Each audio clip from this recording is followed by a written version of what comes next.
Buenos días, señoritas y señores. Empezaremos este segundo capítulo que tiene que ver con la fisiología respiratoria. Entrando en materia. ¿Por qué respiramos?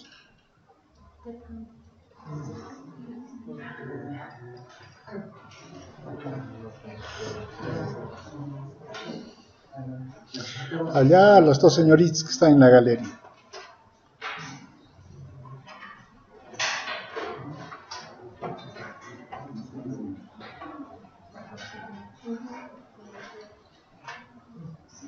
¿Han escuchado la pregunta?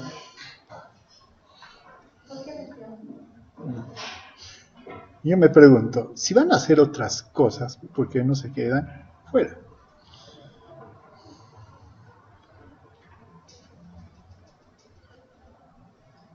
¿Por qué respiramos?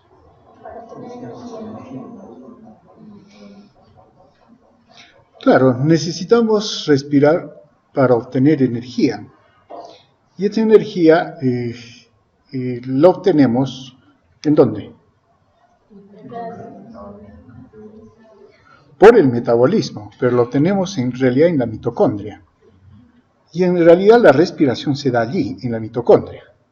Solo que de una manera común hablamos de respiración al hecho de que tomamos aire y botamos aire. ¿Eso cómo se llama? Pero tiene su nombre. Hematosis, ¿no? Pero, digamos, la costumbre ha hecho de que mencionemos de que la respiración es eso, ¿no? La hematosis. Pero en el fondo sabemos, sí, que la respiración solo se realiza en la mitocondria. Ahora bien, considerando la hematosis, o la mecánica respiratoria si quieren, se considera como 4 etapas, en realidad 3, ¿no? Que tendrían que ver, porque el otro es el control. Uno es el ingreso y salida de aire, y eso le llamamos ventilación pulmonar, ¿no? Comúnmente consignado como respiración. Ahora bien, en esa ventilación lo que debe haber es un intercambio gaseoso de los gases. Uno que es el oxígeno, que es el que nos interesa, y 2, el CO2, que es producto de la metabolización y hay que eliminarlo, ¿no? Y el tercer aspecto tiene que ver con el transporte de gases. Obviamente el transporte en el organismo de los gases es llevado a cabo por el sistema circulatorio. Entonces debe haber una relación entre la función pulmonar y el sistema circulatorio. Y eso le llamamos relación ventilación-perfusión, ¿no? Y luego están los mecanismos que dan lugar a la regulación de la respiración. Ahora bien, empezando con la ventilación pulmonar.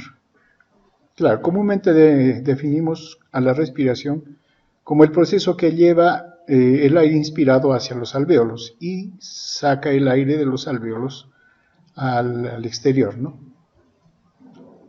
La ventilación pulmonar es una actividad muscular, ¿no?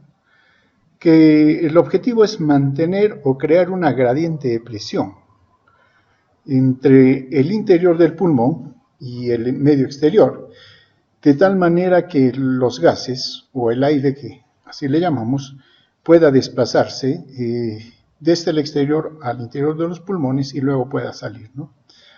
Ahora bien, esto de hecho corre a cargo no propiamente de los pulmones, sino de la caja torácica que tiene que trabajar, ¿no? Y esa caja torácica tiene ciertas características que vamos a ir describiendo, y que una de ellas es justamente su estructura elástica que tiene, que le permite tener esa función. En el ciclo respiratorio consideramos 2 fases, la inspiración y la expiración. En la inspiración se contrae el diafragma, ¿no? Los músculos intercostales, y lo que sucede es que el tamaño de la cavidad torácica aumenta, ¿no?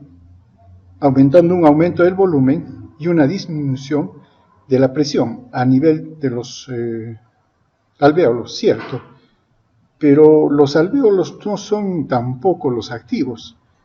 Este aumento de volumen y disminución de la presión se debe a la presión pleural. y eso permite que entre el aire hacia los pulmones. En la expiración, los músculos expiratorios se relajan, ¿no? Inspiratorios, perdón, se relajan, disminuye el tamaño de la cavidad torácica y eso hace que el volumen dentro de la cavidad torácica disminuye, aumenta presión y eso provoca que salga el aire. Claro, tenemos dos momentos, ¿no? En la inspiración, lo que tiene que hacer es aumentar el tamaño de la caja torácica. Eso es lo que interesa, ¿no? Entonces, aumentando el tamaño, aumenta el volumen entonces, y eso permite que ingrese el aire.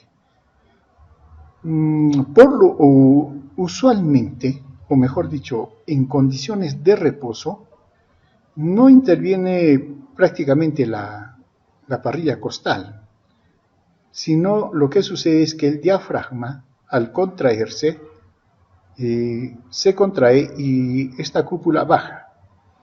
Y eso hace simplemente que la cavidad torácica aumente de volumen. Aumenta el volumen en el pulmón y entonces eso hace que ingrese el aire. Eso en condiciones de reposo. Pero cuando estamos en esfuerzo, sí sucede también lo de la contracción del diafragma, pero también los músculos respiratorios accesorios que se llaman, sí hacen que la parrilla costal se eleve y eso amplifica tanto el diámetro anteroposterior, sobre todo el anteroposterior, y también el diámetro transverso, no tanto, pero también participa, y eso hace que se aumente, aumentando mucho más el volumen pulmonar. Claro, entonces tenemos, digamos, dos grupos musculares que permiten esto. En condiciones de reposo, solo el diafragma, pero en condiciones de esfuerzo, sí tenemos músculos accesorios en la inspiración. Están los escalenos, el esternocleidomastoideo, extensores de la columna vertebral, que eso es muy importante y a veces de ellos no los referimos, los pectorales y los serratus mayores. Acá sabría también añadir los músculos intercostales externos, ¿no? Y los músculos accesorios de la presión, músculos de la pared abdominal, sí, porque presionan el contenido y eso hace que el diafragma suba, ¿no? Y los intercostales internos. Bien, midiendo presiones. Claro,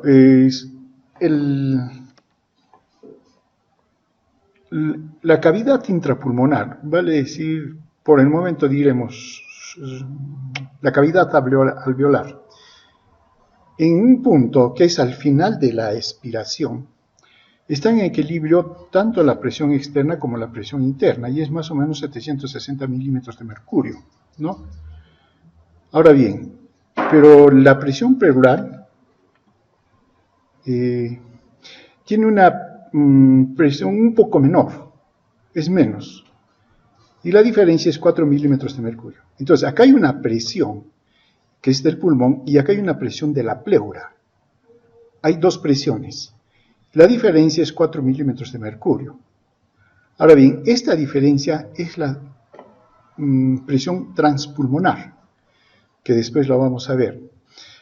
Ahora, cuando hay una inspiración, dentro del pulmón la presión baja a 757, por ejemplo, mientras que la presión pleural también baja. Entonces hay una disminución de la presión. En conjunto hay una disminución de las presiones de ambos con respecto a la presión externa, que sigue siendo 760.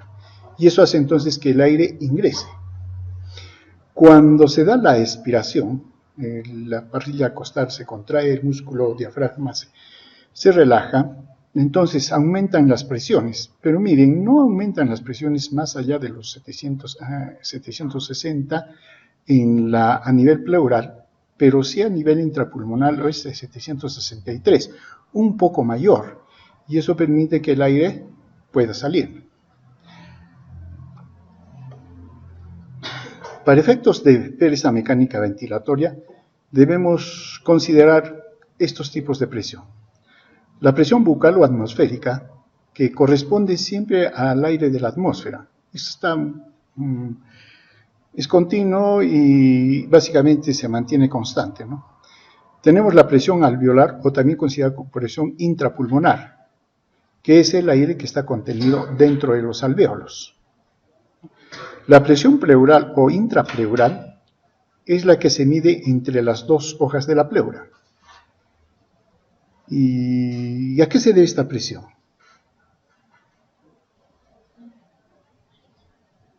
¿Por qué? ¿Por qué se da esta presión negativa en la pleura o la presión pleural? ¿Quién la crea? Y esa presión es clave. Sin esta presión pleural, todo lo demás no funciona. Entonces, ¿qué condiciones y qué cosa hace de que se crea la presión pleural? ¿Y cuánto es la presión pleural?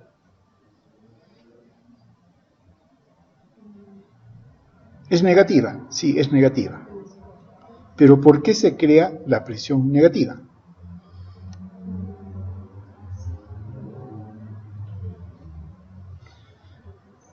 Claro, no hemos entrado todavía a circulación, pero resulta que los vasos linfáticos extraen el contenido, el líquido del espacio intersticial. Y eso lo hacen porque tienen una presión osmótica elevada comparado con el medio externo. Entonces, al jalar el líquido, es como que lo absorben, lo chupan. Claro, usualmente solo nos referimos a los vasos linfáticos como que recogen el líquido del espacio intersticial y punto, ¿no? Pero resulta que esa presión es lo suficientemente intensa como que para que jalen el agua, lo succionen prácticamente y crean presión negativa. Ahora, esto es muy claro e intenso en la presión pleural. Esa es la razón. Si los vasos linfáticos se cerraran de los pulmones, ya no hay presión pleural. Entonces, quien está manteniendo la presión pleural prácticamente son los linfáticos, con su capacidad que tienen de absorber el líquido. Ahora, esto uno se puede preguntar, si eso sucede en los pulmones, los vasos linfáticos crean una presión negativa, ¿en el intersticio también crean espacio negativo? Sí, también el intersticio es negativo. Y eso también, otros sitios donde son presiones negativas son en las articulaciones de la rodilla, por ejemplo, el codo. ¿Cómo se llama ese tipo de articulaciones? ¿Diartrósicas? Ya, bueno, en aquellas articulaciones que tienen cavidad articular, también su presión es negativa, ¿no? Por eso que todo está sujetado prácticamente, claro, no solo por esta presión, sino ligamentos, pero básicamente eso hace. Entonces, la presión negativa está creada por los vasos linfáticos. Y en el caso de los pulmones sí tiene una gran importancia porque ellos mantienen, y no solo mantienen, sino crean la presión pleural. Claro, y las otras cosas que contribuyen a esta presión pleural es las propiedades elásticas del pulmón, ¿no? Que tracciona, por eso tenemos parrilla costal, porque si la presión pleural no tuviera la resistencia de las costillas, simplemente jala y se chupa, haría eso. Pero la parrilla costal mantiene, digamos, evita que las estructuras por esa presión negativa se contraigan. Por eso si se hace un agujero, una lesión, que perfore la pared y entre a cavidad pleural, entra el aire y se equiparan las presiones y el pulmón colapsa, ¿no? Se hace un muñón ahí. Entonces, la parrilla costal sí está evitando que el pulmón colapse debido a la presión pleural, y eso hace que el pulmón, dicho de otra manera, se expanda, esté expandido. Y luego la presión transpulmonar que estábamos mencionando, que es una presión que se llama transmural también, y que transmite, en realidad es la transmisión de la presión pleural a la presión intraalveolar o intrapulmonar. Veamos, con toda esa mecánica que hemos dicho, la cavidad alveolar, o mejor dicho, la presión alveolar al final de la expiración es 0 centímetros de agua. Eso significa que está en equilibrio con el medio externo. Ahora bien, cuando se hace la inspiración, claro, se expande la pared, entonces la presión alveolar disminuye y se hace negativa. Y solo 1 centímetro de agua, nada más, eso es poquísimo. Pero es lo suficiente como para que el aire ingrese. Nada más. Ahora, durante la expiración, esto se contrae. Y se contrae también lo suficiente para que en el máximo momento de la expiración, que más o menos es a 1/3, 2/3, aumente esta presión a +1. Y eso hace que el aire salga. Miren, es poquísima la diferencia de presión, solamente 1 centímetro de agua que disminuye o aumenta, pero se permite el desplazamiento del aire. Y otra cosa importante que tenemos que tomar en cuenta. Los alvéolos son estructuras pequeñísimas y también y están revestidas por la parte interna por una cubierta de agua. Es húmedo el alvéolo. Pero esa cubierta de agua tiene una tensión superficial. Y la tensión superficial uno lo puede ver, ¿no? En el agua traten de poner una plumita bien ligera. No se hunde. ¿Por qué no se hunde? Claro, el peso de la pluma es, sino que toda esa capa que está arriba de moléculas de agua están unidas y no permite que pase, digamos, un cuerpo, a menos que tenga el peso necesario y rompa esa tensión superficial. Entonces, si esa tensión superficial de agua que cubre los alvéolos se mantendría, simplemente los alvéolos se cierran, colapsan, ¿no? Entonces, para disminuir esa tensión está el surfactante pulmonar. Es un detergente, en buena cuenta, ¿no? ¿Y qué cosa hace? Disminuye o corta la tensión superficial del agua. Y claro, si ustedes se han dado cuenta, cuando se utiliza el detergente, hace pompas, ¿no es cierto? Es justamente está rompiendo esa capa, esa tensión superficial. Y inclusive se ve, ¿no? Algunos insectos inclusive caminan por el agua, ¿no? Porque tienen ciertas cualidades. Pero cuando el agua tiene detergente, se hunde. Y es fácil ver eso, ¿no? Dejen simplemente un balde de agua con detergente hasta el día siguiente y van a ver que hay bastante, o suelen ver mosquitas, moscos que están sumergidos. Y dejen al lado otro balde de agua sin detergente. No tiene eso. Y es que igual piensan que pues, sí pueden caminar encima y simplemente se hunden, ¿no? Ahora bien, este surfactante pulmonar disminuye la tensión superficial, ¿no? Y permite que la presión, ¿no?, pleural sea inclusive hasta -5 centímetros de agua, a -5. Aumenta, ¿no? Ahora, por otro lado, el surfactante pulmonar no son sino fosfolípidos, sobre todo fosfatidilcolina, ¿no?, o lecitina, producidos por las células alveolares tipo 2. Volviendo a la dinámica. ¿Qué tenemos? Acá tenemos un ciclo, ¿no? El ciclo de la inspiración, este es el ciclo de la expiración. En este momento, la expiración. ¿Qué tenemos acá? La presión pleural. Acá está la presión pleural, ¿no? Sí, pues, partiremos con unos -5 en la presión pleural. La presión pleural normalmente puede ser desde -5 hasta -7. Ahora bien, estamos aquí con la presión pleural, ¿no?, al final de la expiración y llegamos acá a la inspiración. Como aquí aumenta el tamaño de la cavidad pleural, entonces la presión alveolar disminuye. Pero como ven, disminuye poco, hasta -6. No necesita más. En ese momento, lo que sucede es que ha aumentado y empieza a ingresar el aire y la presión alveolar empieza a aumentar, porque está ingresando aire. Y llegas a este punto. Después, claro, y lo que está sucediendo es esto, ¿no? que el volumen de aire está aumentando, el volumen pulmonar. Luego pasa a la expiración y empieza a aumentar la presión pleural, porque la parrilla costal empieza a retraerse, o en todo caso el diafragma empieza a relajarse y disminuye. Y eso hace entonces que la presión pleural aumente, aunque tendríamos que decir disminuye.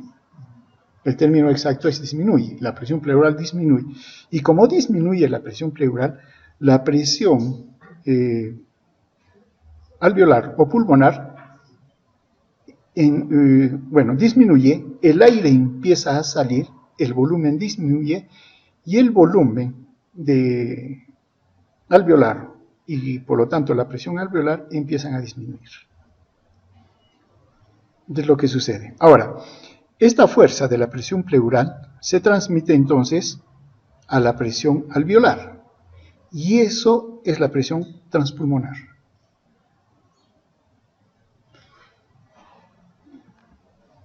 Bueno, esto es lo mismo, ¿no? Acá tenemos la presión. En los alvéolos mencionamos que es 1, o mejor dicho, cuando se da la inspiración, llega a, miren, ¿hasta cuánto puede llegar? -1, -2, hasta -3. Luego, cuando el aire se inhala. Y eso hace de que el volumen dentro del pulmón aumente. Ahora, el que está causando esto es la disminución de la presión pleural. Al final, ya en el momento de la inhalación, la presión alveolar aumenta por el ingreso del aire, ¿no? Hasta aquí, y la presión pleural también hasta ahí llega en su disminución máxima. Y luego ya viene la relajación, entonces la expiración, sale el aire, la presión intrapleural disminuye y también el aire es exhalado, sale por el aumento de la presión. Esto hace de que el pulmón maneje aire y maneje volúmenes. Y sí se han medido ese ingreso y salida de aire, ¿no? Y hay algunos términos que utiliza la espirometría con respecto a esos volúmenes. Primero veamos volúmenes. Dice, el volumen de aire corriente es el volumen de una respiración normal. O sea, inspira, expira, en reposo. Es lo que están haciendo ustedes ahorita, ¿no? Esa es una respiración. Están utilizando el volumen de aire corriente o volumen de aire tidal, que también así se le llama. Pero, ¿qué resulta? Que tenemos todavía el volumen de reserva inspiratorio. Claro, inspiramos normalmente, pero podemos inspirar más cuando hacemos eso. Entonces se llama el volumen de reserva inspiratorio, que es un volumen extra que puede ser inspirado, ¿no? Sobre o más que el volumen de aire tidal. Tenemos el volumen de reserva expiratorio. Claro, botamos el aire, exhalamos, pero podemos botar más aire. Hacemos un esfuerzo y se elimina más aire. Ese es el volumen de reserva inspiratorio. Pero hay un volumen en la cavidad pulmonar que no se puede botar, porque el pulmón no puede contraerse del todo. Entonces va a quedar un volumen y ese volumen se llama el volumen residual. Esto hay que aprendérselo, si ustedes quieren, hasta que sea instintivo lo que se está diciendo, ¿no? Es simple, ¿no? Respiro tranquilo, volumen de aire corriente. Inspiro con mayor fuerza después de una inspiración en reposo, volumen de reserva inspiratorio. Lo otro, expiro en una expiración en reposo, se bota el aire, pero se puede botar más. Volumen de reserva expiratorio. El nombre lo está diciendo. Entonces, no hay que, digamos, complicarse. El nombre nos ayuda. Y más bien, el volumen residual es lo que queda. Ahora, considerando los volúmenes que estamos mencionando, hay otra forma de medir el aire que maneja los pulmones, y eso son más bien las capacidades. Y las capacidades son combinaciones de varios volúmenes. La capacidad inspiratoria, simplemente por deducción lógica, uno puede deducir cuáles son los volúmenes. Si es inspiración, tomemos en cuenta toda la inspiración. Eso implicaría la inspiración del volumen de aire corriente más el volumen de reserva inspiratorio. Y esa es la capacidad inspiratoria. Luego está la capacidad residual funcional. Claro, acá lo lógico sería una capacidad expiratoria, ¿no es cierto? Pero no se maneja, aunque algunos textos definen capacidad expiratoria de la misma manera que la capacidad inspiratoria. La capacidad expiratoria, ¿qué sería? El volumen de aire tidal más el volumen de reserva expiratorio.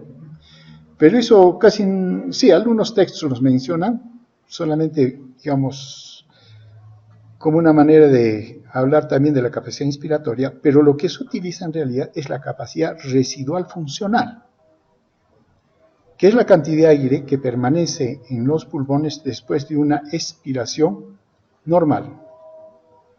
Capacidad residual funcional, y es la suma del volumen de reserva expiratorio y el volumen residual. Es volumen residual y más el volumen de reserva expiratorio. En buena cuenta, es ese aire que nosotros no manejamos en una respiración tranquila, en reposo. Esa es la capacidad residual funcional. Luego está la capacidad vital. Claro, es lo que permite vivir a la persona, sí. Y entonces, ¿qué permite? Claro, el volumen de aire tidal o volumen de aire corriente, más el volumen de reserva inspiratorio y más el volumen de reserva expiratorio.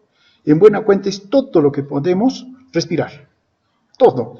Desde botar todo lo que podemos hasta inspirar todo lo que podemos. Esa es la capacidad vital. Y luego está la capacidad pulmonar total.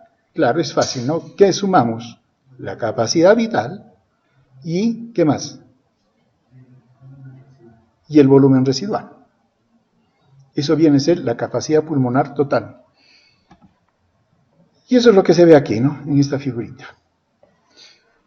Acá tenemos una respiración tranquila, ¿no? ¿Cuánto es esto? Ya tenemos que darle valores. Medio litro. Claro, estamos hablando de medio litro en una persona de 1,70 m, con 70 kilos de peso y que vive a nivel del mar.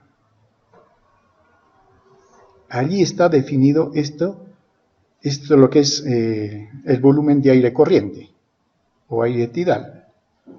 ¿Cuántos de nosotros cumplimos con esas características? Entonces, ¿debe haber variaciones en nosotros? Sí, debe haber variaciones. Para empezar, no vivimos a nivel del mar. Ahora bien, entonces, esta inspiración, expiración, ¿cómo se llama esto? Volumen de aire corriente o volumen tidal. Listo. Ya pasémonos acá por el momento. No, acá, miren, aquí que tenemos una expiración, acá tenemos una inspiración. Hasta aquí. Hasta aquí es volumen de aire corriente, pero sin embargo podemos inspirar esto. ¿Cómo se llama eso? Volumen de reserva inspiratorio. Entonces, luego viene la expiración y nos bajamos hasta aquí. Y tenemos, ¿qué tenemos? Todo esto tenemos. Desde aquí hasta aquí. ¿Qué cosa es todo esto? Claro que me estoy saltando, ¿no? Ya, mientras...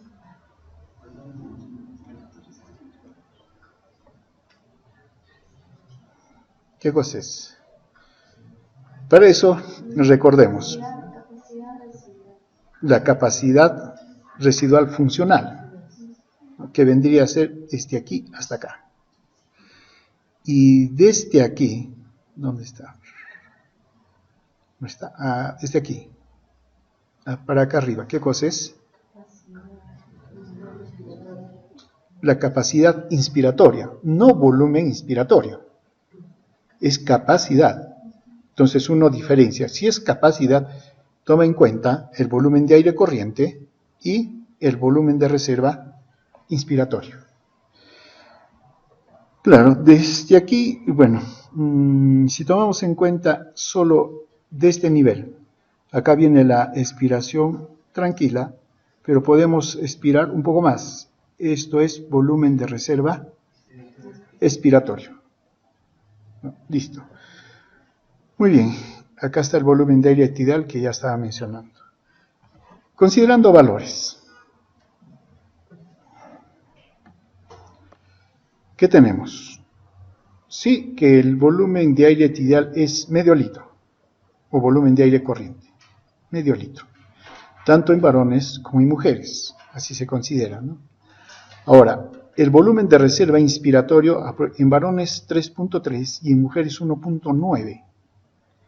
El volumen de reserva expiratoria en varones 1 litro y en mujeres 0.7 litros, ¿no? Y el volumen residual, en caso de los varones 1.2 y en caso de las mujeres 1.1. Ahora entonces, de hecho uno deduce, ¿quién respira más? Los varones. Y la pregunta es ¿por qué? Mayor masa muscular. Y porque el músculo necesita mayor oxígeno. Comparativamente con la mujer tiene menos músculo, ¿cierto? ¿No?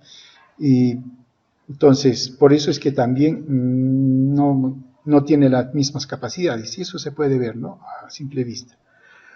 Ahora bien, entonces, si tomamos en cuenta toda la capacidad pulmonar, tanto en varones como mujeres, en varones es mayor. La pregunta es, ¿cómo será en nosotros? Porque esto es, como dijimos, a nivel del mar y con las características de la persona de 70 kilos y 1,70 m. Ahora bien, pero también hay ese otro valor, que es el volumen respiratorio por minuto, o sea, la cantidad de aire que podemos tomar. Si consideramos que la frecuencia respiratoria está en este rango y en reposo solo se maneja medio litro de aire, entonces en condiciones de reposo se puede manejar 0.2 litros por minuto, 4.2 litros por minuto. Pero miren, cuando hay una ventilación voluntaria máxima por esfuerzo, puede aumentarse a 125 a 160 litros por minuto. O sea, el pulmón tiene una gran capacidad funcional para poder respirar. Pero, digamos, ¿cuánto es la frecuencia respiratoria de una persona agitada después de un esfuerzo corriente? Llega a los 25, digamos que llegue a los 30. Y claro, ¿qué aumenta? Ya no solamente respira con el volumen de aire corriente, sino empieza a utilizar la capacidad inspiratoria y la capacidad funcional residual, el volumen de reserva inspiratorio. Entonces, este medio litro que se inspira, lo que hace, o se inspira en condiciones de reposo, aumenta, y la expiración también aumenta. Eso es lo que hace. Supongamos que no llegues, en términos simples, que lo haga 3 veces, sería en cuanto a capacidad, 1.5. Que sean 4 para que sean 2. 2 por 30, 60 litros por minuto. Y eso es lo que aumentamos. O sea, aumentamos rápidamente. Cuando estamos haciendo esfuerzo, aumentamos rápidamente el volumen respiratorio por minuto. Claro, se puede seguir aumentando. Esta ventilación máxima de 125 a 170 sí lo podemos hacer, pero no podemos mantenerla. Si no, traten de hacer eso. Aparte que les va a dar una hipercapnia y todo lo demás, no podemos. La parrilla costal todo se cansa, 1, y 2, el alvéolo se daña. ¿Se acuerdan del reflejo de Wering? ¿Cómo se llama? Breuer. Por eso está ese reflejo. Porque si por algún esfuerzo nosotros, voluntario, así lo pondríamos, quisiéramos mantener este tipo de respiración máxima, no podemos, cansancio muscular y sobre todo daño alveolar. Es muy frágil el alveolo, es una pompita, nada más. Tomemos en cuenta también lo siguiente, y esto supongo que ya también lo saben, ¿no? Hay una cantidad de aire que sí ingresa. Ese medio litro que decimos ingresa, pero de ese medio litro no todo llega al alvéolo. Se queda en el camino, una parte. Una parte que sí, digamos, se queda en las vías respiratorias más próximas al exterior, ¿no? Y que sí corresponde al espacio muerto, en realidad. Y el otro extremo es el aire que sí ingresa hasta el alvéolo y que sí sirve para el intercambio. Entonces, cuando una respiración ingresa, el aire ingresa en una respiración y sale, tenemos estos dos espacios, el espacio muerto y el espacio alveolar, pero entre ellos hay una combinación en medio. Porque entra aire hasta el alvéolo sale, pero ese alvéolo ya ha cambiado su composición y se va a combinar con el aire espacio muerto. Entonces tenemos un espacio del aire en que está combinado. Sin embargo, en términos generales, nosotros mencionamos que todo el aire que se ha quedado en las vías respiratorias de conducción, hasta los bronquiolos, sería así, hasta los bronquios o bronquiolos no respiratorios, que vendrían a ser hasta la 15ª generación de bronquios, porque así se les divide, ¿no? Viene primero la tráquea, los bronquios, y se van separando, y conforme se van separando se les llama generaciones, ¿no? Hasta que se llega a la ramificación 15ª o 15ª generación, que se le llama. Hasta ahí son bronquios que no, son bronquios, sí, vías respiratorias que solo permiten la conducción del aire. Allí no hay intercambio. Pero a partir de la 16ª ya se consideran como unidades respiratorias terminales o unidades respiratorias. Están los bronquiolos respiratorios y están los conductos alveolares hasta el alvéolo. Claro que siempre pensamos que el alvéolo es el único. Sí, en realidad quien hace la respiración es el alvéolo, pero estas otras zonas también permiten el intercambio. No es como el alvéolo, ciertamente. El alvéolo aquí es el principal. Y uno puede ver esto aquí, ¿no? Acá tenemos los bronquiolos, el bronquiolo respiratorio, los sacos alveolares. Y aquí están los alveolitos, ¿no? Y uno se da cuenta que aquí ya está rodeando los capilares pulmonares, ¿no? Y estos capilares pulmonares inclusive pueden estar desde aquí, ¿no? Entonces eso sí, permitiría. Y también el grosor de la pared del bronquio, en este caso bronquiolo respiratorio, permitiría, no como en el alvéolo, pero sí. Ahora bien, entonces calculando, tenemos el volumen de aire que se mueve en cada respiración, que es el volumen de aire tidal, ¿no? Medio litro. Por la frecuencia 12 son 6 litros, que más o menos. Ahora, la ventilación del espacio muerto es donde no se produce el intercambio, se considera unos 150 mililitros. Entonces le restamos a los 500 y lo que tenemos entonces que sí efectivamente la cantidad de aire que nos sirve para el intercambio no son los 500, sino es 350 mililitros o 350 centímetros cúbicos. Bien, pero estamos hablando de aire y entonces tenemos que echarle una mirada al aire y el aire es gas. Han hecho biofísica, ¿no es cierto? ¿Han hecho biofísica? Sí, claro, si no, no están acá. Listo, ahora es necesario que utilicemos esos conocimientos de los gases vistos como desde el punto de vista físico. Claro, todo gas tiene una presión, ¿cierto? Listo, muy bien. Y esa presión está determinada por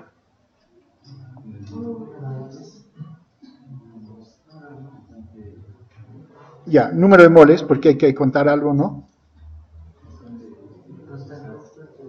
La constante de los gases y temperatura, dividido el volumen, ¿no es cierto? No puede ser volumen. Si el volumen aumenta, la presión aumenta, pero acá está en una relación inversa. Estaríamos diciendo que el volumen aumenta y la presión disminuye. Estamos mal. ¿Esta fórmula está mal o estamos interpretando mal? Algo está mal acá. Claro, es una relación directa. Si aumenta el volumen aumenta la presión. Esa es la relación, pero acá nos está saliendo algo mal.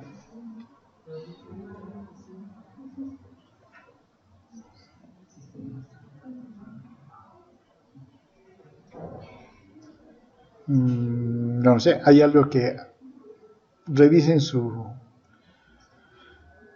fórmula. Está bien. ¿Por qué está bien?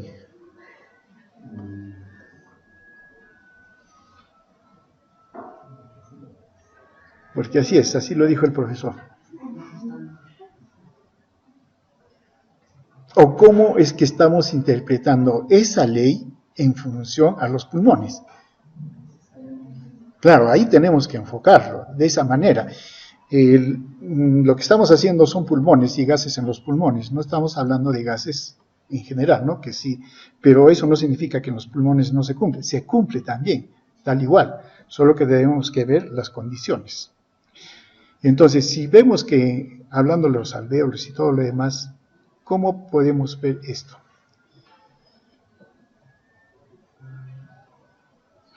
Claro, si el volumen pulmonar aumenta,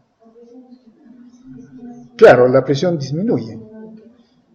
Y viceversa, si la presión aumenta, el volumen disminuye, porque está disminuyendo. Estamos en condiciones de cavidad torácica. En esas condiciones estamos. No estamos hablando de otras condiciones donde, claro, esto vendría a ser, oye, ¿esto qué pasó, no? Boyd se equivocó, ¿no? Ahora, cada gas, el aire está compuesto por varios gases.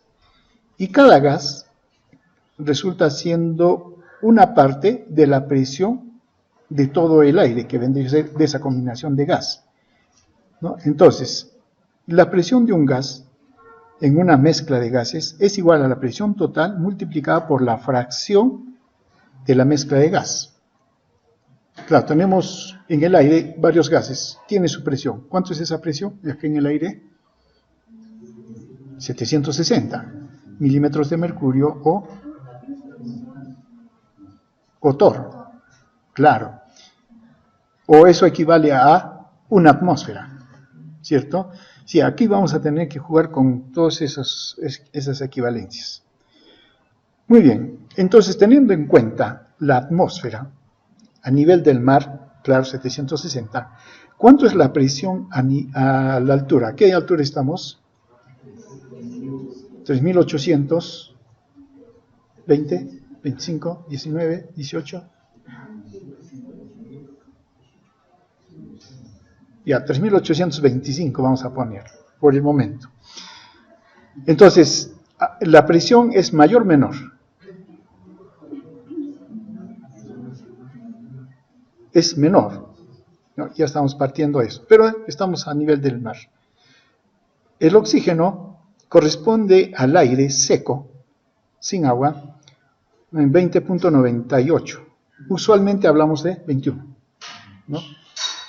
Y si multiplicamos 760 por 0.21, entonces tenemos la presión parcial del oxígeno de 159. Puntitos más, puntitos menos. El CO2, claro que en el medio no hay CO2, o hay muy poco CO2, aunque hay pocos, sí hay, ¿no? Y es 0.04%, lo que implica en fracción 0.004, ¿no? Y es 3.4 milímetros de mercurio. Nitrógeno, es en mayor cantidad, un porcentaje 78.06, multiplicado en forma de fracción a 560. Es aire seco, no hay agua. Y hay otros que se consideran esta fracción. Entonces, finalmente, esto todo da lugar a 760 milímetros de mercurio. Esto en el aire, en el exterior. A nivel de los pulmones, esto cambia. Hay oxígeno, pero aumenta, disminuye. Si consideramos el anterior, es en oxígeno 159, y acá tenemos 149, disminuye 10. El CO2, bueno, todavía este es en aire en pulmones, sin haber hecho el intercambio, ¿no? Nitrógenos 560, más bien lo que se añade es agua.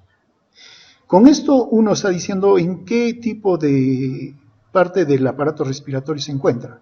Estamos hablando de conductos o vías solo de conducción, nada más. No hemos entrado todavía a alvéolo. En el alvéolo es diferente. Ahora bien, esto es necesario porque nos permite hacer una relación, ¿no?, entre el aire atmosférico, que está acá, su composición, y por lo tanto el porcentaje que corresponde a cada gas, el aire humidificado, que es el que estábamos mencionando ahora, y este es el aire alveolar, el que sí llega. Y si vemos la diferencia, veamos, estamos a nivel del mar, ¿no? Y acá tenemos 760 como el 100%, pero los porcentajes son diferentes, ¿no? Caso del nitrógeno, en el aire alveolar el nitrógeno es 74.09%, y eso hace que su presión también disminuya. Es cierto, disminuye muy poco, pero disminuye. En caso del oxígeno es 13.6%, también disminuye, y eso hace que tenga una presión de 104. El CO2 más bien aumenta, entonces tenemos 5.3%, una presión de 40, y el agua sí también aumenta, y para propósitos de lo que estamos haciendo, el agua se comporta como un gas en los pulmones. Su presión 6.2%, 47% de presión, y eso nos da el 760. Claro, entre el aire que se inspira y el aire que está en el alvéolo, tenemos el aire expirado, y es una combinación de los dos. Y tenemos acá también sus valores, ¿no? Muy bien.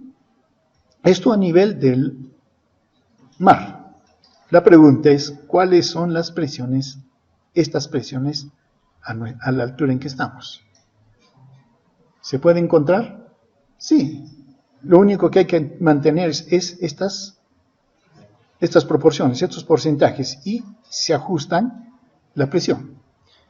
Por eso, lo primero que uno debe saber a qué presión estamos, acá.